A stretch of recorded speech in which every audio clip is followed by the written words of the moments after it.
Hello students, welcome back. We were doing chapter number 3, overview of scientific technical research and report writing. Okay, so in the last session we finished with the topic 3.3, that is basic principles of technical writing, and today we have to start with topic number 3.4, that is styles in technical writing. So let us begin now. In order to write an effective technical document, it is important to understand the different styles used in technical writing. Different stylistic patterns used in technical writing are, so now we will discuss different styles, that is clear sentences. Let us read the pointers first. Clear sentences, keep the main idea on top, use normal word order, use active voice, use parallelism, repeat for emphasis, and provide transitions. Avoid wordiness, avoid redundancy, choose a tone, use positive words and verbs, and tune to the audience. So these are few pointers that we are going to discuss in detail. Let us start first with clear sentences. So your sentences should be of 15 to 25 words. Avoid ambiguous words, that is confusing words or unclear words whose meaning might have more than one meaning for the reader. Avoid using such words. And use simple and easy to understand language, because not everyone is very educated or very intellectual to understand your fancy language. So try to use simple and easy to understand language. Second, keep the main idea on top. This is a key writing style of technical writing. સૌથી important style છે. સેન્ટેન્સનો main idea પહેલાં રાખવાનું, એટલે કે subject પહેલાં રાખવાનું. That is place the sentences main idea the subject first. એટલે sentence હંમેશા તમારે સબ્જેક્ટથી જ સ્ટાર્ટ કરવાનું, જેથી કરીને તમારા રીડરને ખ્યાલ પડી જાય કે તમે શેની વાત કરવા માંગો છો. This makes the sentences easy to understand. આવું કરવાથી સેન્ટેન્સને સમજવું ઇઝી થઈ જાય છે. Makes the reader interested to read further. અને આવું કરવાથી સાથે સાથે રીડરને ખ્યાલ પડી જાય કે તમે શેની વાત કરો છો, એટલે એનો ઇન્ટરેસ્ટ પણ આગળ વાંચવાનો વધી જાય છે. Third is use normal word order. Use the normal word order of subject verb object. કોઈ પણ સેન્ટેન્સનું એક જનરલ સિન્ટેક્સ, જનરલ ફોર્મેટ આપણે કહીએ તો આવી રીતના જ હોય છે. પહેલાં સબ્જેક્ટ લખશું, પછી વર્બ લખશું અને પછી ઓબ્જેક્ટ લખશું. યુઝ્યુઅલી સેન્ટેન્સનું સ્ટ્રક્ચર આવું જ હોવું જોઈએ, તો તમારે પણ એ જ ફોલો કરવું. This makes the sentences easier to read. આવું કરવાથી સેન્ટેન્સને રીડ કરવું ઇઝી થઈ જાય છે. reveals the topic first and then structures the idea. આપણે પહેલાં સબ્જેક્ટ લખી દઈએ છીએ, એટલે આપણને ટોપિક આપણે સૌથી પહેલાં કહી દઈએ છીએ, કેમ કે સબ્જેક્ટ જ આપણો ટોપિક હોય છે, અને એના પછી આપણે આગળ મેન્શન કરીએ છીએ કે આપણે એના વિશે શું કહેવા માંગીએ છીએ, એટલે એના વિશેનો આઈડિયા શું છે એ. Provides clarity and avoids confusion. આનાથી આપણને વાત પણ ક્લિયર રહે છે અને કોઈ કન્ફ્યુઝન પણ થતું નથી. Use active voice. Active voice emphasizes upon the doer of the action. Active voice શું કરે છે, ક્રિયા કોણ કરે છે એની ઉપર વધારે ફોકસ કરતું હોય છે. So helps the reader follow the meaning quickly. એટલે રીડર માટે ઇઝી થઈ જાય છે કે આ આપણને શું કહેવા માંગે છે, એનો મિનિંગ સમજવો ઇઝી થઈ જાય છે. Use of passive voice should be avoided as far as possible. Passive voice જેટલું બની શકે એટલું અવોઇડ આપણે કરવાનું છે. આપણા સેન્ટેન્સીસ બધાય એક્ટિવ વોઇસમાં જ લખવાના છે, જેથી કરીને રીડરને એનું મિનિંગ સમજવું ઇઝી પડે. Use parallelism. Use similar structures for similar elements. The vendors example આપ્યું છે, the vendors promise that they will replace the old machine and will attend to the new order. એટલે સિમિલર વાતો માટે તમારે similar સેન્ટેન્સીસના structure use કરવા, જેમ કે તમને આ એક્ઝામ્પલ આપ્યું છે એવી રીતે. પછી છે repeat for emphasis. Repeat keywords for emphasis, જે આપણા હાઇલાઇટ કરી શકાય એવા શબ્દો હોય આખા ટોપિકમાં, એને આપણે કીવર્ડ્સ કહીએ છીએ. ઓકે, તો એ કીવર્ડ્સને વારે વારે રિપીટ કરતા રહેવા, જેથી કરીને એના ઉપર ધ્યાન જે છે એ વધારે જાય, એના ઉપર ફોકસ જે છે એ વધારે જાય. This helps the reader to have a better recall. આનાથી રીડર માટે યાદ કરવું વધારે ઇઝી પડી જાય છે. Next is provide transactions. એમાં છે connect sentences by using words that signal a sequence or pattern. સેન્ટેન્સીસને કનેક્ટ કરો અને એમાં કંઈક એક પ્રોપર પેટર્ન ફોલો થાય યા પ્રોપર એક સિક્વન્સ ફોલો થાય એવી રીતના એને ગોઠવવાનું. સિક્વન્સ આપણે કહીએ તો કેવી રીતના, પહેલાં એમ યુઝ કરવાનું ફર્સ્ટલી, યા પછી સેકન્ડલી, એના પછી નેક્સ્ટ, એવી રીતના તમે સિક્વન્સ વાઇઝ એને ગોઠવો છો કે સૌથી પહેલાં આ વસ્તુ થઈ, એના પછી આ થઈ અને એના પછી આ વસ્તુ થઈ, જેથી કરીને ઓડિયન્સને કે રીડરને સમજવું ઇઝી પડે. પછી તમે એવા શબ્દો બી યુઝ કરી શકો છો, એડિશન, ફર્ધર. કોન્ટ્રાસ્ટમાં યુઝ કરવું હોય એટલે ઓપોઝિટ સાઇડ્સ દેખાડવી હોય તો બટ, હાઉએવર, નેવરધલેસ, આવા શબ્દો યુઝ કરીને તમે ટ્રાન્ઝેક્શન્સ દેખાડી શકો છો. Okay, next is avoid wordiness. Concise expressions are more effective than verbosity. હવે હું 4 પેરેગ્રાફમાં ખાલી એક જ ઇમ્પોર્ટન્ટ વાત કરું એના કરતાં એક લાઇનમાં એક ઇમ્પોર્ટન્ટ વાત કરવું એ વધારે ફાયદાકારક રહેશે. એટલે આપણે શું કીધું, કન્સાઇઝ વાત કરવી વધારે શબ્દોની જગ્યાએ, એ આપણને વધારે ઇફેક્ટિવ રહે છે. એટલે જેટલા ઓછા શબ્દોમાં તમે જેટલું વધારે કહી શકો એટલું સારું. Eliminate all repetitions, subordinate clauses, etc. to make the writing compact and pointed. Repeat જેટલું બને એટલું નહીં કરવાનું, જ્યાં જ્યાં અવોઇડ કરી શકો ત્યાં કરવાનું, જેથી કરીને તમારું જે ટૉપિક છે એ જે વધારે નાનું અને મિનિંગફુલ થઈ શકે. એક્ઝામ્પલ્સ ઓફ વર્ડીનેસ અને એક્ઝામ્પલ્સ ઓફ કોમ્પેક્ટનેસ. હવે સપોઝ હું એમ કહું છું, એક્ઝામ્પલ ઓફ વર્ડીનેસમાં તમને એમ આપ્યું છે came to the conclusion. Okay, she came to the conclusion that she will not attend the lectures now onwards. Suppose આ એક એક્ઝામ્પલ હું તમને આપું છું. તો એની જગ્યાએ હું એમ કહી શકું she concluded that she will not attend the lectures now. એટલે કેમ ટુ ધ કન્ક્લુઝન એ 4 શબ્દોની જગ્યાએ આપણે એક જ શબ્દ વાપરીએ છીએ, કન્ક્લુડેડ. એટલે બાકીના 3 શબ્દો કપાઈ ગયા.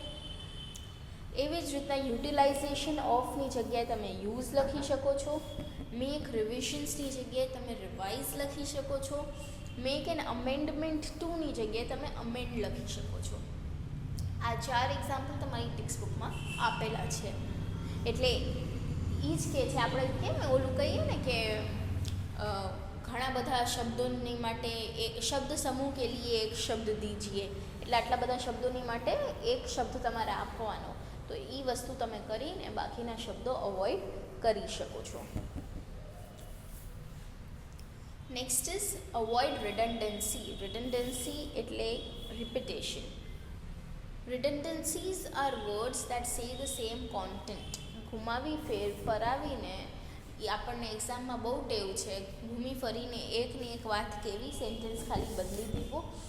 પણ એ વસ્તુ આમાં નથી કરવાની આપણે, કેમ કે આ લોકો ઇન્ટેલેક્ચ્યુઅલ લોકો માટે આપણે લખીએ છીએ, તો એ લોકોને ખ્યાલ હોય કે શું કહેવા માંગે છે ને તમે કેટલી વખત ફેરવીને લખો છો. એ લોકો બધુંય વાંચે છે, એટલે આપણે રિપીટ નથી કરવાનું. Avoid redundancy to make the document concise. અને રિપીટેશન એટલે પણ અવોઇડ કરવાનું કેમ કે આપણે આપણું ડોક્યુમેન્ટ નાનું બનાવવાનું છે, બહુ લાંબુ નથી કરવાનું. In the following examples, what is bracketed may be omitted for conciseness. હવે સપોઝ ડ્યુરિંગ ધ યર 2006 હું કહું, એની જગ્યાએ ડ્યુરિંગ 2006 કહું તો એ તમને સમજાવવાનું જ છે, એટલે ધ યર લખવાની કોઈ જરૂર આવતી નથી. ન્યૂ ઇનોવેશન, તો ઇનોવેશન એટલે જ પોતે નવી વસ્તુ થાય, તો એમાં ન્યૂની કોઈ જરૂર છે નહીં. The other alternative is, alternative એટલે જ બીજો રસ્તો, તો એમાં અધરની કોઈ જરૂર છે નહીં. એટલે એવા શબ્દો તમે કટ કરીને પોતાનું ડોક્યુમેન્ટ નાનું કરી શકો છો. પછી છે choose a tone. The tone can communicate as much as the content of the message. Tone ખૂબ જ ઇમ્પોર્ટન્ટ છે, કેમ કે તમારો કોન્ટેન્ટને કઈ રીતના સમજવું એ ટોન ઉપર જ ડિપેન્ડ કરે છે. જ્યારે હું બોલું છું ત્યારે પણ આ સેમ વસ્તુ બુકમાં પણ લખેલી છે, તમે સમજી જ શકો છો વાંચીને, પણ હું કઈ રીતના બોલું છું એ મારા ટોન ઉપરથી તમે સમજો છો કે હા ભાઈ આ કહેવા શું માંગે છે, આપણને કયા સેન્સમાં કહેવા માંગે છે. એટલે ડોક્યુમેન્ટમાં પણ એ જ હોય કે ટોન ખૂબ ઇમ્પોર્ટન્ટ છે, કે મેસેજને કઈ રીતના આપણે સમજવાનો છે એ એના ઉપરથી જ ખ્યાલ પડે છે. એટલે ટોનને કંટ્રોલ કરવો ખૂબ જરૂરી છે. Some possible tones depending on different situations are. હવે આપણે ટોન્સના ટાઈપની વાત કરશું. તો સૌથી પહેલાં છે forceful tone. It implies that the writer is in command. This is appropriate when the writer addresses subordinates. While writing forcefully, use the active voice, use imperatives, clearly indicate that you are responsible. Forceful tone આપણે ક્યારે use કરી શકીએ? જ્યારે writer પાસે power હોય કે કોઈને command કરી શકે, ઓર્ડર કરી શકે. એટલે યુઝ્યુઅલી જ્યારે કોઈ બોસ પોતાના એમ્પ્લોઈઝને લખતા હોય યા સબઓર્ડિનેટ્સને લખતા હોય ત્યારે આ ફોર્સફુલ ટોન યુઝ થઈ શકે છે. ફોર્સફુલ ટોન યુઝ કરવા વખતે એક્ટિવ વોઇસ યુઝ કરવાના, ઇમ્પરેટિવ્સ યુઝ કરવાના અને ક્લિયરલી દેખાડવાનું કે તમે જ રિસ્પોન્સિબલ છો. જેમ કે એક્ઝામ્પલ આપ્યું છે, I have decided to introduce performance appraisal system forthwith in our organization. મેં એવું નક્કી કર્યું છે, એટલે તમે રિસ્પોન્સિબલ છો જો કંઈ થાય તો. મેં એવું નક્કી કર્યું છે કે આપણા ઓર્ગેનાઇઝેશનમાં હવે પરફોર્મન્સ અપ્રેઝલ સિસ્ટમ આપણે લાગુ પાડીશું. ઓકે, એટલે આ પણ એક્ટિવ વોઇસ છે અને તમે ક્લિયરલી રિસ્પોન્સિબિલિટી કોની છે એ પણ દેખાડી દો છો. હવે passive tone. When the reader has more power than the writer, use passive voice. ફોર્સફુલ ટોનમાં શું હતું?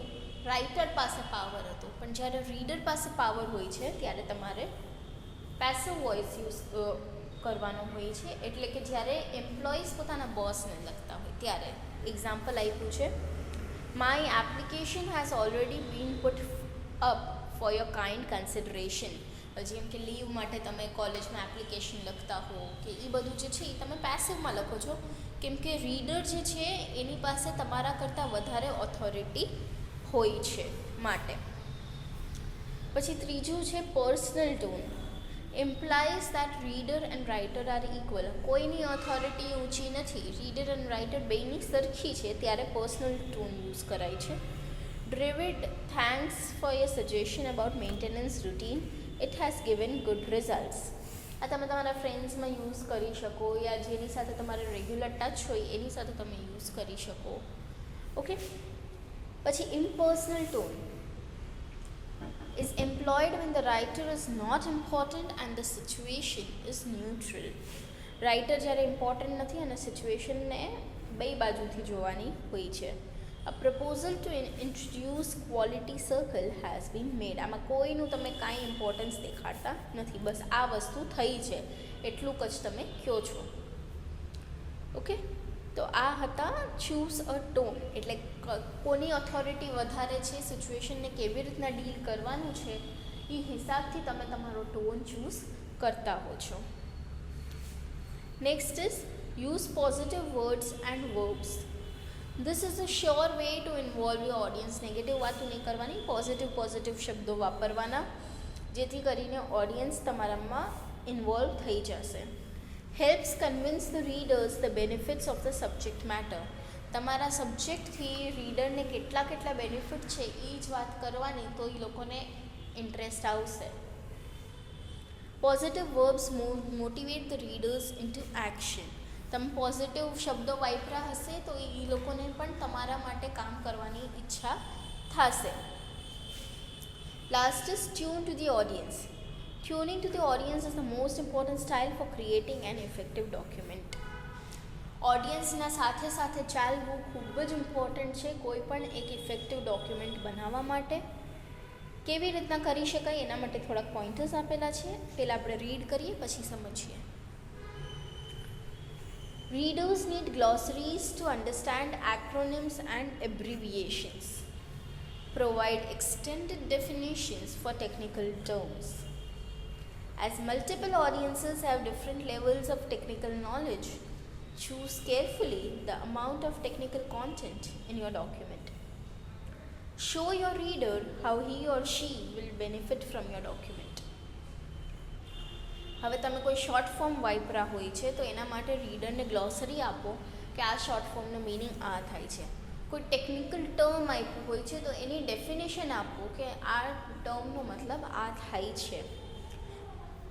હવે અલગ અલગ ઓડિયન્સની અલગ અલગ નોલેજ લેવલ હોય છે એટલે તમે કેટલું ટેકનિકલ કોન્ટેન્ટ યુઝ કરો છો એ બધાને ધ્યાનમાં રાખીને તમારે કરવું જોઈએ, તો જ ઓડિયન્સ તમારા કાબૂમાં રહેશે. રીડરને દેખાડો કે એને કેટલું બેનિફિટ મળવાનું છે આ વસ્તુથી. એટલે આ બધા ટિપ્સ છે કે કેવી રીતના તમે તમારી ઓડિયન્સની સાથે સાથે ટ્યુન કરી શકો છો. તો આ હતા તમારા સ્ટાઇલ્સ ઇન ટેકનિકલ રાઇટિંગ. હવે છે રોલ ઓફ ટેકનિકલ રાઇટિંગ. આમાં બસ રીડ કરવાના જ છે, પોઈન્ટર્સ છે. To serve as a basis for management decision, એટલે મેનેજમેન્ટને ટેકનિકલ રાઇટિંગની મદદથી ડિસિઝન લેવામાં હેલ્પ મળે છે. ટુ ફર્નિશ નીડેડ ઇન્ફોર્મેશન, જરૂરની ઇન્ફોર્મેશનને બહુ સારી રીતના પુટઅપ કરવામાં આવે છે.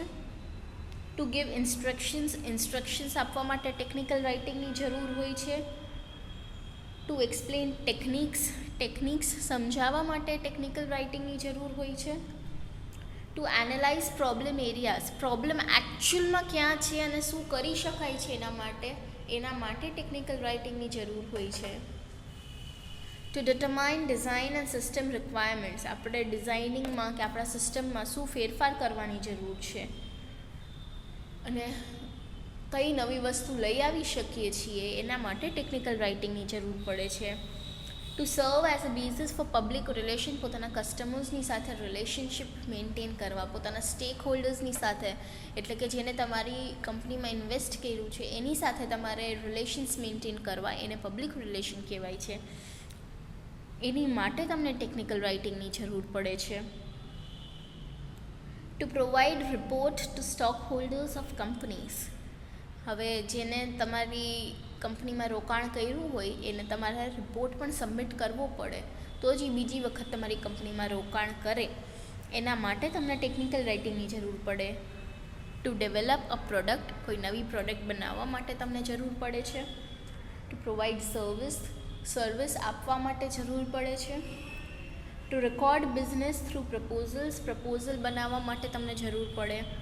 Two procure business through proposal accept કરવા માટે જરૂર પડે. To solve a particular problem, અને કોઈ પણ પ્રોબ્લેમને સોલ્વ કરવા માટે પણ તમને ટેકનિકલ રાઇટિંગની જરૂર પડતી હોય છે. તો આ બધા જ રીઝન્સ છે જ્યાં તમને ટેકનિકલ રાઇટિંગની જરૂર પડે છે. હવે છે holistic guide of technical writing. Okay, A to Z આમાં કાંઈ ખાસ નથી. A to Z વર્ડ્સના તમને મિનિંગ આપેલા છે. એટલે like ABC of technical writing છે કે A for accuracy, B for brevity, એવી રીતના. તો A ફોર એક્યુરેસીમાં છે tactful in the recording of data, providing facts and figures, graphs and illustrations wherever necessary. કોઈ મિસ્ટેક ન હોય તમારે ડેટામાં, તમે પ્રોપર ફેક્ટ્સ અને ફિગર્સ આપો છો, ગ્રાફ અને ઇલિસ્ટ્રેશનની મદદથી તમે જ્યાં જ્યાં જરૂર હોય ત્યાં ત્યાં સમજાવો પણ છો, એટલે તમારો ડોક્યુમેન્ટ એકદમ પરફેક્ટ છે. બ્રેવિટી enhances understanding on the main purpose of the document. Main focus તમારો જેના માટે ડોક્યુમેન્ટ લખ્યું છે, મેઇન આઈડિયા જે છે એની ઉપર જ રહે છે, એને આપણે બ્રેવિટી કહીશું. C for confidence, being decisive or sure of what the writer is writing about. એટલો તમને કોન્ફિડન્સ હોવો જોઈએ કે રાઇટર આ વસ્તુ જ લખે છે, યા જો તમે પોતે રાઇટર છો તો તમે જે લખો છો એની ઉપર તમને કોન્ફિડન્સ હોવું જરૂરી છે. D for dignity. This is one of the ethical standards which requires the writer to see that all grammatical constructions must be complete, ideas well organized, simplified, summarized and expressed in a straightforward manner. રાઇટરે જોવાનું છે કે કોઈ grammatical ભૂલ નથી, idea properly organise છે કે નહીં, simple છે કે નહીં, બહુ ઝાઝું નથી લખાઈ ગયું ને એને નાનું કરી શકાતું હોય તો કરવાનું, અને ઘુમાવી ફેરવીને વાત નથી કરવાની, એકદમ સીધી વાતો આપણે કરવાની છે. That is called dignity. E for emphasis, stressing the major points and subordinating them. એટલે તમે જે મેઇન આઈડિયાઝ છે, મેઇન પોઈન્ટર્સ છે એની ઉપર તમે ફોકસ કરો છો અને એને એક્ઝામ્પલ્સથી સપોર્ટ કરો છો. F for facility, makes report easy to read and understand. It depends on pacing, sequence, arrangement and continuity. Report એકદમ પ્રોપર દેખાવું જોઈએ તો જ માણસ વાંચીને સમજી શકે છે. એના માટે તમારે જે અરેન્જમેન્ટ હોય, તમારી સિક્વન્સ જે તમે ફોલો કરી, કન્ટિન્યુએશન જેટલું તમારું હોય એટલું જ એ ઇઝીલી રીડેબલ બને છે, એટલે એ ફેસિલિટી તમારે રીડરને પ્રોવાઈડ કરવી પડે. G is grammatical correctness. એ તમને ખબર છે કે ગ્રામરના રૂલ્સ ક્યાંય બ્રેક ન થતા હોય, એ ધ્યાન રાખવાનું. H is honesty, acknowledge borrowed statement, provide references. હવે સપોઝ આપણી ટેવ હોય છે કે આપણે કોઈ બી સારી વસ્તુ, સપોઝ એસે યા સ્પીચ તમે લખો છો તો તમે યુઝ્યુઅલી કોઈના કોટથી સ્ટાર્ટ કરો છો. ઓકે, તો એ જેનો પણ કોટ હોય એનું નામ તમારે દેવું. એ આપણી અંદર એવા એથિક્સ, એવા મોરલ્સ હોવા જોઈએ કે કોઈની લીધેલી વસ્તુ હોય તો આપણે એનું નામ એમાં આપીએ. ઓકે, એટલે એ આપણી ઓનેસ્ટી દેખાડે છે. રેફરન્સીસ આપણે આપવાના હોય છે યા ક્રેડિટ્સ આપવાના હોય છે કે આ વસ્તુ આની છે, મેં ખાલી મારા ડોક્યુમેન્ટને સપોર્ટ કરવા માટે યુઝ કરેલી છે. I for illustration, employ illustration to concretize either thoughts or ideas. ફિગર્સથી, પિક્ચર્સથી તમે પોતાના આઈડિયાઝ યા થોટ્સને સપોર્ટ કરો છો, એને આપણે ઇલુસ્ટ્રેશન કહીએ છીએ. J for judgment, quality of the information gathered and collected by considering its ampleness, relevance, simplicity and collaboration with the rest of the data. તમે ઇન્ફોર્મેશનની quality તમારી કેવી છે, તમે જે ઇન્ફોર્મેશન ભેગી કરી છે એ કેટલી કામની છે, કેટલી સિમ્પલ છે અને તમારા ડેટાની સાથે કેટલી લિંક થાય છે, એ બધી જ વસ્તુ તમને જજમેન્ટ લેવામાં હેલ્પ કરે છે. K for knowledge, limited to a mere collection of data or information because it involves analysis, interpretation and formulation of conclusion.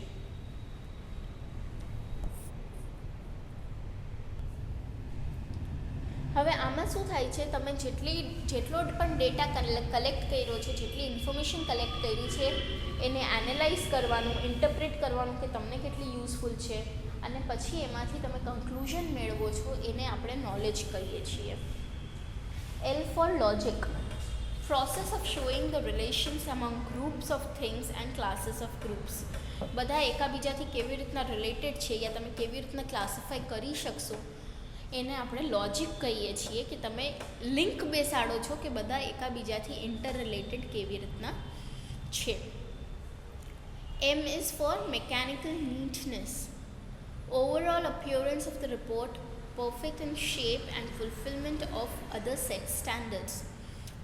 એટલે કે ઓવરઓલી કેવો દેખાય છે, તમને દૂરથી જેને ઉપાડીને વાંચવાની ઈચ્છા થાય છે કે નથી થતી, એનું શેપ પ્રોપર હોવું જોઈએ, એની ફોર્મેટ જે ફોલો કરવાની હતી એ પ્રોપર હોવી જોઈએ, સ્ટેન્ડર્ડ હોવું જોઈએ, કાંઈ ગમે એવું હોવું ન જોઈએ. N is for normal procedure.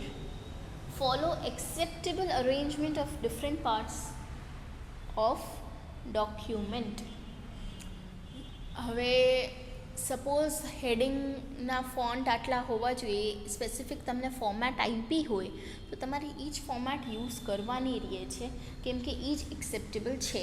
આપણે પહેલાં ચેપ્ટરમાં વાત કરી જોઈ કે તમે જ્યારે અમુક પર્ટિક્યુલર મેગેઝિન્સ યા પબ્લિકેશનમાં આપો છો પબ્લિશ કરવા માટે, તો એ લોકોના પોતાના સ્ટેન્ડર્ડ્સ હોય છે કે ભાઈ અમને ફોન્ટ સાઇઝ આટલી જોશે, માર્જિન સ્પેસિંગ આટલી જોશે, એના પોતાના ફોર્મેટ્સ હોય છે, એ આપણે ફોલો કરવા પડે છે. તો એને આપણે નોર્મલ પ્રોસિજર કહીએ છીએ કે દરેક ડોક્યુમેન્ટનો પાર્ટ જે છે એ પ્રોપરલી છે કે નથી, કે એક્સેપ્ટ થઈ શકે એવું છે કે નથી. O is for objectivity. Third person point of view is preferred. Avoid personal opinions. આપણે પોતાના ઓપિનિયન પુટઅપ નથી કરવાના અને થર્ડ પર્સન પોઈન્ટ ઓફ વ્યૂથી લખવાનું છે, એટલે કે હી, શી, ઇટ એવી રીતના. હી, શી, ઇટ, ધે, આઈ, યુ એ બધા શબ્દો યુઝ નથી કરવાના, કેમ કે ફર્સ્ટ પર્સન અને સેકન્ડ પર્સનમાં આવી જાય છે. આપણે થર્ડ પર્સનમાં જ વાત કરવાની છે, જેમ છે એમ જ વાત કરવાની જ, ઓપિનિયન આપણા નથી મૂકવાના. P is for planning. This is the very basic step. It gives purpose and direction to what the writer has to write. હવે પહેલાં તો પ્લાનિંગ કરવી પડે તો જ તમે લખી શકવાના છો, એટલે આ સૌથી બેઝિક સ્ટેપ છે. એનાથી આપણને કારણ ખબર પડે છે કે આપણે શું કામે લખવું છે અને આગળ શું લખવું છે એ પણ તમને ડિરેક્શન મળે છે. Q is for qualification. Choose statements that have direct relationship to the topic being discussed. જે ટોપિક આપણે ડિસ્કસ કરીએ છીએ એનાથી ડાયરેક્ટ રિલેશન હોય એવા સ્ટેટમેન્ટ્સ ચૂઝ કરવાના, એટલે એને ક્વોલિફિકેશન આપણે કહીએ છીએ. R is for revisions. More than checking spelling, punctuation marks, spacing and margins, it caters to the diction, organization of ideas and subject fully treated or not. તમે actually જેના વિશે લખો છો એની જ તમે વાત કરી છે કે નથી કરી, કે તમે ડિસ્ટ્રેક્ટ થઈ ગયા છો આખા ટોપિકમાં, એ ધ્યાન રાખવું ખૂબ ઇમ્પોર્ટન્ટ છે. સ્પેલિંગ, પંક્ચ્યુએશનમાં, ગ્રામર ને એ બધું તો હોય જ, પણ એની સાથે સાથે આ વસ્તુ બહુ ઇમ્પોર્ટન્ટ છે કે તમે ડિસ્ટ્રેક્ટ નથી થઈ ગયા ને. જો તમે ડિસ્ટ્રેક્ટ નથી થયા તો એનું ઓર્ગેનાઇઝેશન તમારું પ્રોપર છે, હેડિંગ પછી સબ હેડિંગ્સ આવે છે, એ આખું ઓર્ગેનાઇઝેશન પણ તમારે રિવાઇઝ કરવાનું આવે છે. S is for straight sentences. Sentences must be limited to only one or two ideas which are closely related. એક સેન્ટેન્સમાં બહુ બધી વાત નથી કરવાની, એક કે બે આઈડિયાની જ આપણે વાત કરવાની છે આખા ટોપિકમાં, જે એકાબીજાથી રિલેટેડ હોય એવા જ. T is for thoroughness. Subject matter must be treated well to realize the objectives. Proper justice આપવાનું, આપણા ઓબ્જેક્ટિવ ઉપર સ્ટિક રહેવાનું. U is for unity. Every idea should have correlation to the main topic. તમે ગમે તે discussion કરો છો એનું મેઇન ટોપિક સાથે કંઈક ને કંઈક રિલેશન હોય તો જ તમારે એમાં લખવાનું, આડેધડ કોઈ પણ વસ્તુ લખી નથી દેવાની. V is for viewpoint. Expresses the viewpoint of the writer up to a certain extent. રાઇટરનું વ્યૂ એક એક્સટેન્ટ સુધી આવી શકે, આખું રાઇટિંગ એની ઉપર ન હોઈ શકે. W is for word choice. Choose words that are clearly understood by the reader. રીડરને સમજાય એવા ચોખ્ખા શબ્દો વાપરવાના, એને કન્ફ્યુઝન થાય એવા શબ્દો અવોઇડ કરવાના. આ વાત આપણે ઘણી વાર કરી લીધી છે. X is for extra. Extra effort brings success. તમે જેટલા એફર્ટ્સ, જેટલું હાર્ડવર્ક નાખશો, એક્સ્ટ્રા નાખશો, તો એટલું જ તમારા માટે વધારે સક્સેસફુલ બનશે. You attitude.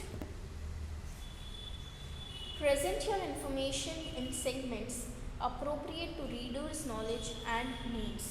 રીડરની નોલેજ કેટલી છે અને એની જરૂર કેટલી છે એ ધ્યાનમાં રાખીને તમારે આગળ વાત કરવાની, એને આપણે કહીએ છીએ યુ એટીટ્યૂડ, કે ભાઈ અમે તમને પ્રાયોરિટી, પ્રેફરન્સ આપીએ છીએ.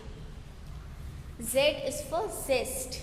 Write only when you have something worth saying and write as though you were performing a service that only you can perform.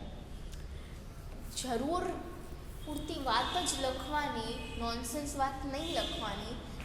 વાતમાં કંઈક દમ હોય તો જ લખવાનો અને એવું જ દેખાડવાનું આખા ડોક્યુમેન્ટમાં કે આ વાત જે કહો છો તમે એ ખાલી તમે અને તમે જ કહી શકો છો. Okay, that is known as zest. તો આ હતા તમારા ABCs ઓફ ટેકનિકલ રાઇટિંગ, એટલે A to Z આપણે બધા પોઈન્ટ્સ ડિસ્કસ કર્યા. હવે નેક્સ્ટ સેશનમાં આપણે ટેકનિકલ રાઇટિંગનો એક છેલ્લો ટોપિક રહી ગયો છે, end products of technical writing, જેમાં આવે છે instructions and procedures, proposals, emails, letters and memoranda, press releases, specifications, descriptions, resumes and job applications, technical reports, case study, white papers અને વેબસાઇટ્સ. આ 11 પોઈન્ટ્સ આપણે એમાં સ્ટડી કરવાના છે. અને પછી આપણે રાઇટિંગ પ્રપોઝલ્સ કરશું, એનો મિનિંગ, ડેફિનેશન, ફોર્મેટને બધું, અને પછી આપણે એક યા બે પ્રપોઝલ લખીને જોઈશું, બાકીના રીડ કરીને સમજીશું. And then we will be done with this chapter. So like in next 2 sessions we should be finished with this chapter. Okay, students, chapter number 13 જે છે લેંગ્વેજ સ્કિલ્સ, એ તમારે કરવાનું રહેશે, કેમ કે એમાં ખાલી સ્પેલિંગ્સ ને સિનોનિમ્સ, કયા વર્ડનું શું મિનિંગ છે એ જ આપેલું છે. અને એ સિવાયનો જેટલો પોર્શન છે એ હું તમને રીડ કરાવી દઈશ. બાકીનું પણ જે કયા કોને એડવર્બ્સ કહેવાય એ બધું તમે કરેલું હોય, એટલે you can read that. Okay, and now we'll continue in the next session.